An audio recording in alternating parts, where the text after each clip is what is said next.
নওগাঁর নিয়ামতপুরে মোবাইল ব্যাংকিংয়ের মাধ্যমে জি2পি পদ্ধতিতে ভাতার অর্থ পরিশোধ, সম্ভাবনা, সমস্যা ও প্রতিকার বিষয়ক সেমিনার ও উপজেলা পর্যায়ে বাস্তবায়িত ক্ষুদ্র ঋণ কার্যক্রমের গতিশীলতা আনয়ন শীর্ষক দিনব্যাপী প্রশিক্ষণ কর্মশালা অনুষ্ঠিত হয়েছে। বুধবার বেলা 11টায় নিয়ামতপুর উপজেলা সমাজসেবা কার্যালয়ের আয়োজনে উপজেলা পরিষদ মিলনায়তনে সেমিনার অনুষ্ঠিত হয়। নিয়ামতপুর উপজেলা নির্বাহী কর্মকর্তা ইমতিয়াজ মোর্শেদের সভাপতিত্বে সভায় প্রধান অতিথি হিসেবে উপস্থিত থেকে বক্তব্য দেন নওগাঁ জেলা সমাজসেবা কার্যালয়ের উপপরিচালক নূর মোহাম্মদ।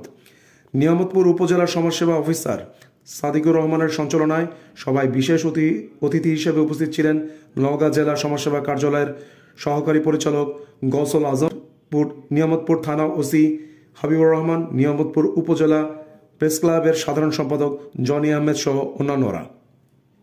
নওগাঁ নিয়ামতপুরে বৈষম্য বিরোধী আন্দোলনে শহীদ ও আহতদের স্মরণে স্মরণসভা ও জুলাই গণ অভ্যুত্থানের ঘটনা প্রবাহ নিয়ে সাংস্কৃতিক অনুষ্ঠান অনুষ্ঠিত হয়েছে।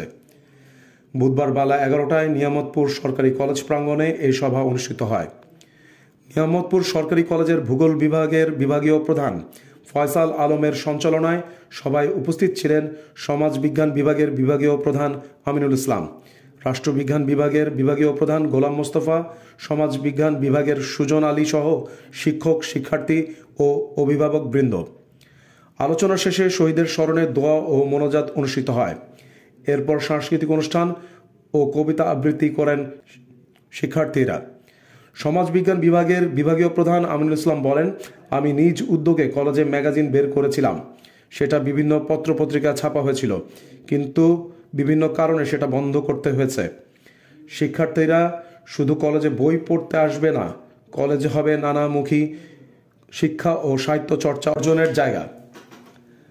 রাষ্ট্রবিজ্ঞান বিভাগের বিভাগীয় প্রধান গোলাম মোস্তফা বলেন, 2024 সালের আমরা দ্বিতীয় স্বাধীনতা পেয়েছি।